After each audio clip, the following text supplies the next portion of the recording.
Las 8 de la mañana con 31 minutos y vamos a dar paso a la primera charla de hoy. Vamos a hablar acerca de una noticia que muchos esperaban. De hecho, hubo apuestas de por medio. ¿Iba o no iba la fiscal general Consuelo Porras a asistir a la invitación que le había formulado el presidente Bernardo Arévalo? 90-10 decían que no iba y aceptaron. Ese 10 perdió la apuesta.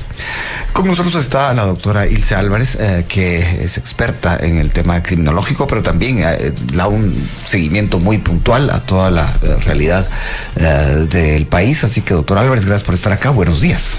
Hola, buenos días a toda la audiencia. Buenos días, Felipe. Un honor estar con ustedes. Le agradezco mucho que se ha tomado la molestia porque el tráfico no debe estar muy fácil.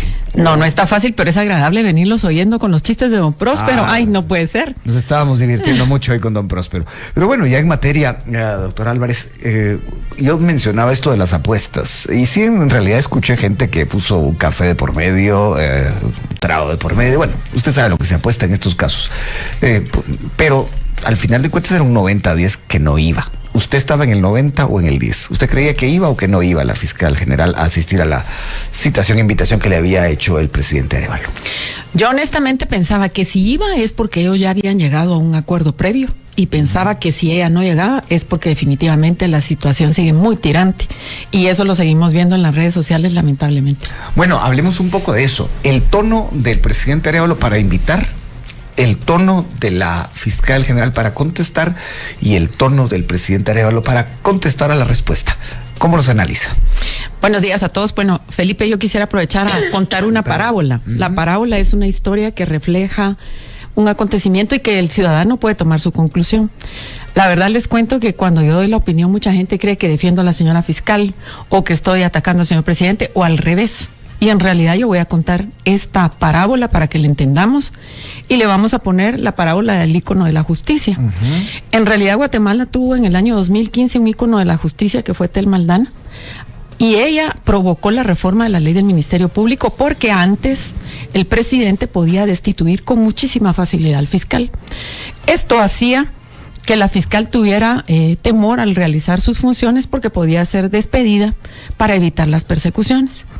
Fue un intento muy intenso de toda la colectividad hacer la reforma el año 16, que logra inclusive que la fiscal general se quede con el monopolio exclusivo de todas las decisiones dentro del Ministerio Público. A pesar de muchos criterios, absorbe al Consejo de la Carrera, absorbe al Consejo del Ministerio Público, se torna la única persona en decisiones administrativas y laborales y es la única autoridad dentro del Ministerio Público con más alta opinión, no revisable, no hay un órgano arriba de. Luego viene el proceso electoral, nuestro ícono de la justicia se lanza a la candidatura presidencial, tal vez todos estábamos esperando que ella se reeligiera. En este proceso de la fiscal, yo también puse mi currículum en la mesa, no gané, ganó la doctora Porras, y a ella le toca empezar el proceso con el presidente Morales, con esta legislación en la antigua CICIG. Durante el primer mandato de la fiscal Porras desaparece la CICIG, ya en el segundo mandato tenemos un gobierno de primavera democrático. La pregunta del millón es, ¿el sistema tiene fe en que de verdad Tel Maldana, Francisco Sandoval, Gloria Porras, la fiscal Aifán, Miguel Ángel Gálvez van a regresar al país y podrían optar a la función de fiscal general? ¿Creerían que eso puede pasar? ¿O creen que eso no va a pasar y por eso hay que romper la estructura que costó tanto hacer para luego poder generar una causal para desaforar a una fiscal? Y la pregunta es clave. ¿Creemos que el sistema funciona o vamos a estar haciendo leyes individualizadas dependiendo quién llega al gobierno? Bueno, la verdad es que hay opiniones, usted sabe, encontradas en tal sentido. Hay quienes dicen sí hay que hacerlo, hay quienes dicen no se debe legislar de manera casuística, pero yo quisiera volver al origen de lo que estamos platicando, a ese análisis que usted como ciudadana y como abogada y como lectora permanente de la realidad del país puede hacer, porque hubo un tono que usó el presidente Arévalo para invitar, hubo un tono ayer de la fiscal general para contestar, y hay otro tono, digamos, ahí usted lo juzgará, del mandatario para decir no vino y la invito el lunes, ya con un artículo de por medio, un artículo de la ley orgánica del Ministerio Público. Los tonos, ¿cómo los vio? Pues fíjense que a mí, digamos, no me gusta que primero se estén haciendo invitaciones a nivel comunicacional y que todo el mundo se entere, porque hay un desaire para el presidente, lo cual para mí deslegitima su función. En el momento en que alguien invita, tiene la obligación de recibir, pero a quien es invitado no tiene la obligación de asistir. Derivado de estas reformas, no necesariamente hay una obligación de la fiscal de revelar casos, ni necesariamente el presidente la puede citar fijándole plazos. Yo mencionaba que esto lo puede hacer un juez. Un juez es el único que puede apercibir a un fiscal, fijarle plazos y hacerle requerimientos de información. El presidente, tal cual en su función constitucional, no, esto es un rezago de la Constitución original, donde el presidente nombraba a dedo al fiscal general, quien era el Procurador General de la Nación. Pero en la reforma del año 93, cuando se separan las funciones, el PGN sigue siendo designación directa del presidente, como lo hace con un ministro, igualmente lo remueve. Y en el caso del fiscal general, empezaron a través de su ley orgánica causales específicas de remoción, las cuales generaron la ley Telma Aldana en el 16 y el blindaje de la norma. Entonces, en este momento, no nos gusta o sí nos gusta, ese blindaje existe. La idea es, ¿puede el presidente exigir, digamos, que se le rinda un informe, sí o no? Hay consecuencias si la fiscal no lo hace, tiene funciones legales que le permiten abstenerse de informar. Y esta es la pregunta que nosotros vamos a estar viendo en los medios en los siguientes días, porque esto se va a judicializar. Entonces van a ser las cortes las que nos van a contestar. Bueno, en este caso leo parte de este artículo 4, el tema de la coordinación. Dice: el presidente de la República podrá invitar a al fiscal general, no dice al fiscal general, para que participe en cualquier junta de gabinete o de ministros de Estado. En este supuesto, el fiscal general estará obligado a concurrir a la junta con voz pero sin voto. ¿Esto cómo hay que interpretarlo? Fíjense que también... es lo que dijo ayer el presidente Arevalo, creo. Sí, correcto. Fíjense que cuando ustedes leen el artículo 4 de la Ley Orgánica del Ministerio Público, que yo la tengo a la vista, van a ver que dice: derogado párrafo 1 y 2 del expediente tal por la Corte de Constitucionalidad. Es decir, este artículo quedó cojo, no hay sanción. ¿Qué pasa si la fiscal no llega? La fiscal puede presentar una nota de excusa, señor, como lo hacen los ministros cuando los llaman al Congreso, los diputados, porque este es un procedimiento de pesos, contrapesos y controles. ¿Qué puede hacer la fiscal? Excusarse. Señor presidente, mis atribuciones de despacho no me permiten atender su invitación. Ahí le mando al secretario de Política Pública, ahí le mando. Es decir, como vemos nosotros que actúan los ministros cuando están siendo citados por los diputados del Congreso, así mismo puede hacer la fiscal, porque el artículo no tiene una conclusión. Es decir, y si la fiscal no asiste, ¿será causal de remoción? No dice la ley. Y si la fiscal no asiste, ¿se le encausará por desobediencia? No dice la ley, porque la ley no establece que el presidente tenga una facultad administrativa sobre el fiscal general. Esto es lo que se eliminó de la ley. Por eso es que los ciudadanos tenemos que entender, le vamos a apostar a que esta primavera democrática sí va a existir y van a haber condiciones para que regresen nuestros fiscales y opten a estas candidaturas y puedan ser nombrados con una ley que los blinde frente a un presidente. Y, por ejemplo, puede ser el caso de que regrese la fiscal Paz, la doctora Paz, si quiera volver a ser fiscal. Llenamos la nómina de 6 con personas intachables. Importante antes de la pausa, en caso renunciara a la fiscal Consuelo Porras, hay una lista que queda pendiente, que es de donde tendría que escoger el presidente. Y aquí también quiero advertir, eso es parte de los controles, los pesos y contrapesos que tenía la Constitución. Los gobiernos son cruzados. El presidente Yamatei y le deja electo el PGN y la fiscal general al gobierno que viene. ¿Por qué? Porque esto es parte de los procesos cruzados de control que establece la Constitución. Es decir, el presidente entrante no pone a la fiscal, trabaja con la que está, porque es parte de que este sistema se autocontrole, se autolimite, se autogestione. Está diseñado de esa manera, controles cruzados de gobiernos cruzados. No está diseñado, por ejemplo, igual que la Corte de Constitucionalidad, en periodos similares, son periodos quinquenales. Los del presidente son cuatrianuales, los de la fiscal son cuatrianuales con periodo cruzado. Es decir, quien sale deja un fiscal y un procurador, quien entra encuentra el que dejó el presidente anterior, y esto hace que haya, digamos, algún tipo de ejercicio democrático de control. Así hicieron la Constitución. Bueno, así también está diseñado el programa para que haya pausa en estos momentos. 8:41. Doctora Ilse Álvarez, acerca de intercambio, digamos, de palabras, si se puede decir así, o desde que el presidente Bernardo Arévalo invitó a la fiscal general a una reunión para tratar diversos temas, uno de ellos relacionados con la compra de las vacunas Sputnik y también otros temas relacionados con derechos humanos y con libertad de expresión. Muchos hicieron apuesta, decían unos que sí llegaba, otros que no llegaba. Acertaron los que dijeron que no. Ayer, más o menos a esta hora, un poco antes tal vez, en un mensaje de 9 minutos, la fiscal general Consuelo Porras hizo saber que no solo no llegaba, sino que no iba a renunciar. Y por la tarde, el presidente Bernardo Arévalo dijo que, bueno, dado que no había llegado, la iba a citar a Consejo de Ministros, según él. Esto está, digamos, en ley, está obligada a llegar. La doctora Ilse Álvarez considera que no necesariamente está obligada a llegar. Usted dice, doctor Álvarez, que a pesar de este artículo 4, usted dice que hay una inconstitucionalidad parcial. Eso es lo que hay, ¿verdad? Sí, la Corte de Constitucionalidad tiene un expediente 662-94 que derogó un par de artículos dentro de esta ley orgánica. Sin embargo, yo quisiera mencionarles lo siguiente. En el proceso de pesos y contrapesos hemos visto citar a muchas autoridades del Ejecutivo hacia el Congreso, basados en artículos similares a este, digamos. Y lo que hace, y la Corte de Constitucionalidad ha sostenido, es que si la persona se excusa, si la persona manda la información, si la persona acá, pues no incurre en desobediencia. Y es que hemos visto a través de la historia que en este sistema de controles cruzados, por ejemplo, a veces el Congreso ha abusado mandando a citar a todos los ministros todos los días, a todas las horas, y no los dejan trabajar. Entonces, inclusive recordemos que habían hecho una ley diciendo que había desobediencia y delitos si el ministro no se apersonaba cuando era citado por un diputado. Entonces, este artículo que estamos leyendo acá habla de la condición de que ella acude con voz y sin voto. No pasa nada si se excusa, no pasa nada si manda a alguien en vez de... O sea, el artículo es un poco abierto. Es muy impopular lo que yo digo, como hablábamos con Felipe fuera de micrófonos, pero es lo legal. ¿Qué podemos nosotros hablar?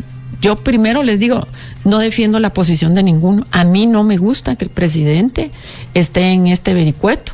La manera en que se han alzado las voces de ambos, unos contra otros, no me agradan. Esto es como ver un divorcio y los paganos somos nosotros, los del pueblo, que necesitamos una justicia pronta y cumplida. Si hay perdón que le interrumpa, ¿hay posibilidad de justicia pronta y cumplida con este Ministerio Público como ha actuado, digamos, en el proceso electoral? Fíjense que hay mucho cuestionamiento de la colectividad en todo esto del proceso, pero yo tengo que decirles, el problema es práctico. El presidente tiene que trabajar, la fiscal tiene que trabajar. ¿Cómo vamos a hacer los operativos si ellos se comunican mal o no se comunican? O en algún momento vemos tonos muy alzados. La verdad es que nosotros como hijos de dos padres divorciados estamos viviendo la conclusión. ¿Debería salir la fiscal o no? Legalmente puede sacarla el presidente. La ley la blindaron muy bien. ¿Qué vamos a hacer? ¿Qué dice usted del hecho de que el presidente Arévalo diga que el informe que le mandaron no contiene la información que él estaba requiriendo? Pues tendría que analizar si puede legalmente accionar, porque eso es lo que le corresponde. Yo considero que al final los paganos siempre vamos a ser la población. Un ministerio público que no se puede sentar a la mesa, dialogar y trabajar con un ejecutivo, va a ser inoperante la justicia penal. Pero ojo, la fiscal general Consuelo Porras sí se sentó con Jimmy Morales y con Alejandro Yamatei. Sí, pero aquí recordemos la historia. El presidente Arévalo estaba en candidatura cuando ya estaba ofreciendo que la iba a sacar. Entonces, no había llegado al cargo y había generado una reacción adversa. En realidad, el problema es que este es el país de todos. Yo no es que defienda a la fiscal, no es que defienda a alguien en particular, pero es que la institución ya estaba puesta, él la encuentra así, puede legalmente desaforarla. Vemos que la ley está bien amarrada, la hicieron para Telma Aldana. Entonces ahora tenemos que hacer una reforma pensando en la nueva fiscal y pensando y dejar de creer en un futuro en que puede llegar una persona correcta, que haga un buen trabajo, que vamos a necesitar blindarla en un futuro y vamos a tener que volver a hacer una reforma legal. Las coyunturas políticas son complicadas. A veces podemos hacer reformas legales necesarias y a veces no se puede. Y también necesitaríamos ver que las dos personas que están en esta instancia del sector justicia penal pueden trabajar, porque al final el mandato de la fiscal, si él no logra generarle una causal y una resolución judicial, ella va a seguir ahí hasta el último día de su mandato. Que si es impopular, yo no sé si puede ser, pero que si es legal, sí lo es. anudamos una ley de una manera que no la podemos ahorita romper. Y si la lograran romper, entonces vendría nuevamente lo que hablábamos hace un momento. ¿Puede el presidente elegir libremente a su fiscal? No, tiene que escoger en la nómina de 5 que hay, y puede ser que ninguno sea de su total agrado, pero tiene que hacer pero el digamos, proceso. en esa lista corta sí tiene que salir, si hubiera renuncia de la fiscal Porras, tendría que escoger de ahí. Pero viene una pregunta en cuanto a la coordinación interinstitucional. ¿Quién da la cara frente a una sanción internacional? La da el Ejecutivo. Pero la del Ejecutivo por razones que no maneja. Es lo que hace el Ministerio Público. Digamos, o va a venir una delegación del Centro Internacional para Periodistas y también de la Sociedad Interamericana de Prensa, porque hay preocupación de lo que ha ocurrido en el tema de libertad de expresión. ¿Cómo, digamos, se sostiene que un Ministerio Público persiga a periodistas por emitir opinión? Fíjense que aquí lo que tenemos que ver no es que lo persiga, es cómo la Corte responde. Es que el sistema de justicia es un eje transversal, no está la fiscal sola. La fiscal no se manda, la fiscal acosa, pero el que responde es el sistema de justicia. Entonces, ella puede estar bien equivocada. ¿Y qué pasa si siempre escogen a los mismos jueces? Porque esos jueces siempre van a estar en favor de lo que el Ministerio Público plantee. Entonces, nosotros tenemos que entender que no es solo la fiscal que tiene el problema, es todo el sistema.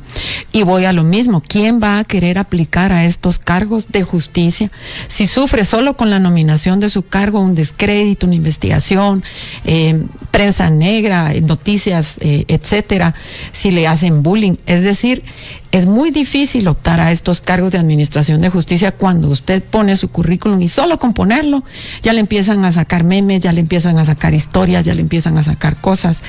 La persona que aplica a estos cargos tiene que saber, y yo siempre lo digo, los administradores de justicia no son simpáticos, igual que los auditores, me decía alguien, igual que los de la SAT, ¿verdad?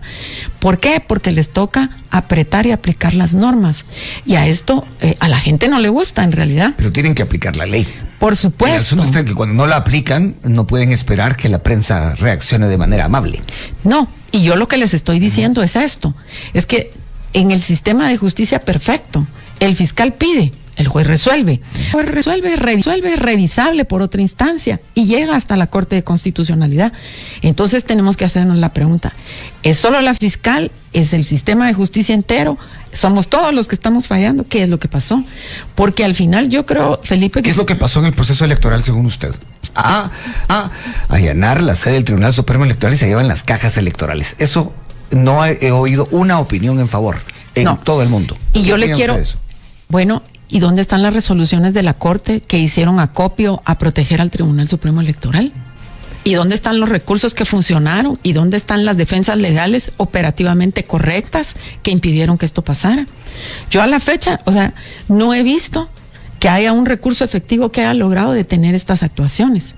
Ustedes y todo el mundo dice, sí, hemos visto un Ministerio Público abusivo haciendo cosas que nunca se vieron, correcto, pero también tuvimos un sistema de justicia permisivo y hemos visto que no ha habido nadie que le ponga un alto. ¿Quién le puede poner un alto? Pues fíjense que las Cortes, es decir, viene la fiscal, pide una orden de allanamiento que se considera violatoria e ilegal, el juez tiene que decir no. Sobre esta orden... ¿Y si dice sí? Bueno, como pasó, deberían haber acudido a otra vía legal, a otra instancia, para intentar detener el proceso, pidiendo cualquiera de los recursos extraordinarios que hay. Yo no vi que alguien lo hiciera, yo no vi que nadie... Yo no vi que esto en la Corte de Constitucionalidad se reversara. Es decir, el sistema de justicia, aunque no nos guste, pareciera darle la razón a la fiscal. O sea, ella pide, si queremos fuera de ley, pero entonces hay un juez contralor que dice que sí, hay un sistema judicial que no le doblega la razón y hay una Corte de Constitucionalidad que no ha dicho en algún momento que eso es ilegal y que está poniendo en peligro este proceso. O sea, según esto, entonces el panorama de la justicia nos debe preocupar en general. Eso es lo que usted nos dice. El problema no es solo la fiscal, está en el sistema de justicia y también en la Corte. Yo lo que les diría es que el sistema de justicia tiene que ser autosostenible por sí mismo. Si el juez se equivoca, tiene un superior que le revisa. Si el que le revisa se equivoca en segunda instancia, podría pedir extraordinariamente una revisión. Pero ¿dónde está esa resolución que avale, digamos, este pensamiento de que todo está negativo y está mal? Yo sí vi una resolución de la Corte de Constitucionalidad que dice que aunque hubiera, digamos, un fraude electoral y algún tipo de alteración en las actas, el sistema electoral per se ya había dictaminado la elección a favor del doctor Arévalo y que eso era incambiable, que la toma de posesión era inevitable el 14 de enero. Así estaba la resolución de la Corte, pero tiene un párrafo que dice, sin embargo, eso no quiere decir que el Ministerio Público no pueda seguir haciendo su investigación y que si establece que hay delito persiga. O sea, lo que tenemos que entender es que el sistema se tiene que autogestionar y autocontrolar. Pero digamos que el hecho de que el Ministerio Público siga su investigación es algo que, digamos, es inobjetable. Eso, digamos, no está puesto sobre la mesa. El Ministerio Público tiene que cumplir su función. ¿Usted está de acuerdo conmigo en eso? Es que la Corte jamás le va a decir al Ministerio Público que deje de investigar. No puede.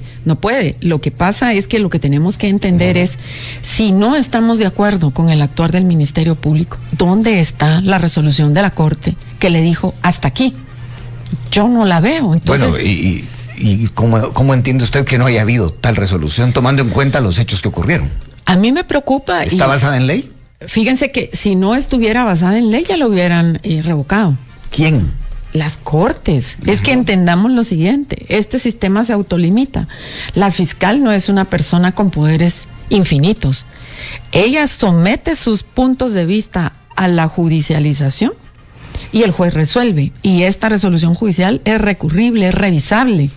Yo lo que no sé, porque hasta ahí nosotros no entramos, digamos, yo como ciudadano de a pie entiendo los procesos como la prensa los explica, y a veces quien los explica no necesariamente sabe de derecho, explica lo que entendió, y nosotros lo que entendemos es que sí hubo un allanamiento, sí hubo una sustracción, pero yo no vi dónde está el juez que declaró nulo, inválido, que dijo que era ilegal hacer ese allanamiento.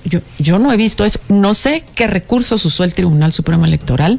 No sé si el partido Semilla hizo buen uso de sus recursos legales también. No lo sé, porque hasta ahí no sabemos. Sabemos las consecuencias. ¿Qué opina que en el caso específico del movimiento Semilla no le den la información que requiere? Yo desconozco hasta ahí si eso es como es. Yo recuerdo haber escuchado en algún momento que dijeron que no estaban apersonados al proceso y por eso no los habían mostrado el expediente. Sí, dentro del proceso penal se hizo una norma que habla de las reservas. No obstante, si hay orden judicial, hay que entregar el expediente y hay responsabilidad penal de no exhibirlo. Y esto se ha visto a través de los procesos. Por ejemplo, creo que en el caso del periodista José Rubén Zamora, él con una orden judicial tuvo acceso a su expediente, por ejemplo, cuando hay negativa de entregar la información. De hecho, fíjense que la reserva constitucional... Pero es aceptable esa negativa. Les voy a contar, fíjense que el artículo 14 constitucional dice que desde el momento en que alguien es indicado, tiene derecho por sí mismo, por su abogado, de obtener copia de los expedientes. Bueno, usted ya lo dijo todo entonces. Pero se creó una norma de reserva legal que es utilizada como escudo para no mostrar la información en estos procesos. Y ahí es donde un juez de Contraloría de Investigación tiene que decir, le fijo plazo de tantas horas bajo responsabilidad penal si no entregan la información. Y ahí es donde yo no sé si han hecho uso de los procedimientos recursivos correctos. Y por ejemplo, yo explicaba, si la fiscal no entrega una información que es relevante, ¿qué hace usted? Y como hago yo, que soy querellante adhesivo en procesos civiles normales, procesos ordinarios. Yo voy con el juez, le digo, señor juez, yo necesito que le fije plazo al Ministerio Público y que me entregue la investigación. Y el juez le da plazo. ¿Dónde está, digamos, el uso de esos recursos legales que están? Yo no veo, o sea, si se van a seguir carteando, esto no camina. Tenemos que ver qué va a pasar. Aquí, como les digo, es la historia de dos padres divorciados en muy malos términos, nosotros los hijos sufriendo por en medio, la comunidad internacional viéndonos feo, porque no damos avance a los procesos, porque se genera... ¿A quién ve feo la comunidad internacional entre estos dos padres? Al sistema de justicia que no funciona. Le reitero la pregunta. ¿A quién ve feo de los dos padres? ¿Al presidente Arévalo o a la fiscal general? Pues el presidente Arévalo es el que goza de la popularidad de todo el pueblo y además goza del apoyo internacional. Es la fiscal, digamos, la que se ve como la responsable del divorcio, digámoslo así. Así lo ve la comunidad y así se magnifica en las noticias. Sin embargo, eso no significa que el problema no lo sigamos sufriendo todos. Cuando usted necesite que se haga un allanamiento en un procedimiento con una mala coordinación entre un ejecutivo y un ministerio público, esto no va a funcionar. Aunque no quieran y estén divorciados y se caigan mal, se tienen que sentar a trabajar. Y en ese sentido, ¿no sería sano que conversaran públicamente? Yo no sé si sería públicamente lo más sano, porque creo que hay reacciones negativas de los dos lados. La fiscal reactivamente reaccionó frente a una oferta pública de yo entro y la destituyo, o yo entro y le pido la renuncia. Y lógicamente todo el mundo es humano, todo el mundo reacciona. Y al revés, ¿verdad? Ella no sé si está esperando una buena actitud del presidente o no, aunque es un caballero al hacer sus conversaciones. Sin embargo, tendríamos que esperar un poco más de madurez, inclusive sobreponerse a los propios sentimientos personales en beneficio del país, porque aquí se trata del bien común, la seguridad jurídica. Entonces, ¿qué pasa si la fiscal nunca puede tener una buena comunicación con el Ejecutivo? 2 años bien difíciles en el sistema de justicia penal. ¿Qué vamos a hacer? Digamos, nosotros los que estamos activamente trabajando en el sistema de justicia penal, vamos a ver el debilitamiento de los procesos, la falta de apoyo probablemente, cómo se van a manejar. Y entonces esto tiene que ser superado. Alguien tiene que dar el primer paso, tener la madurez, hacer una conversación, intentar dialogar, intentar trabajar. Es que esto es lo que se tiene que hacer. Bueno, para terminar, doctor Álvarez, veo el reloj y ya nos pasamos. La pregunta es esta. Vamos a los hechos. Hay no le voy a hablar de operadores de justicia, hay más de 20 periodistas que están en el exilio. 20, más de 20. Y se ha visto en los últimos meses que han salido de la cárcel varias personas señaladas de altísima corrupción. ¿Cómo lidiar con eso? Fíjense que aquí la ciudadanía no solo debería estar atenta, sino las organizaciones que fueron querellantes adhesivos dentro de alguno de los procesos, apoyarnos con hacer uso de los recursos que corresponden. Porque en realidad, fíjense que las partes procesales dentro de un expediente penal son las únicas que pueden hacer uso de los recursos legales que corresponden. Nosotros desde fuera solo estamos viendo los procesos.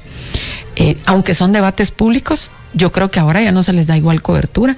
No podemos establecer si hubo debilidad al presentar los casos, si no hay evidencia, si existe o no una clara acusación, cuál es la defensa técnica y en qué basó su defensa. Es decir, Fue el caso de la jueza Aurora Gutiérrez, que dijo, no, esto se va a un tribunal de imprenta. Hace 2 semanas ocurrió. Sí. Y él hablo de casos, el caso específico del periódico, por ejemplo. Sí, lo que ocurre es que fíjense que en el sistema de justicia hay lo que se llama independencia judicial. En teoría, un presidente de la Corte no puede llamar a un juez de instancia y decirle cómo debe o quiere que resuelva. Ya vimos que esto no debe ser así.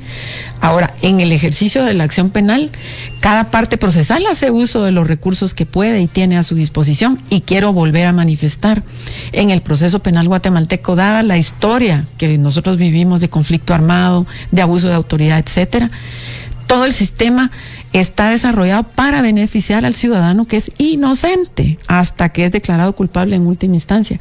El trabajo cuesta arriba es del querellante y es del Ministerio Público, el que tiene que romper la premisa de que la persona es de verdad culpable. Y frente a este principio y la duda razonable, y frente a la alternativa de un proceso que desjudicialice la persecución penal, el juez debería resolver a beneficio del procesado, y es que así lo dicen las normas.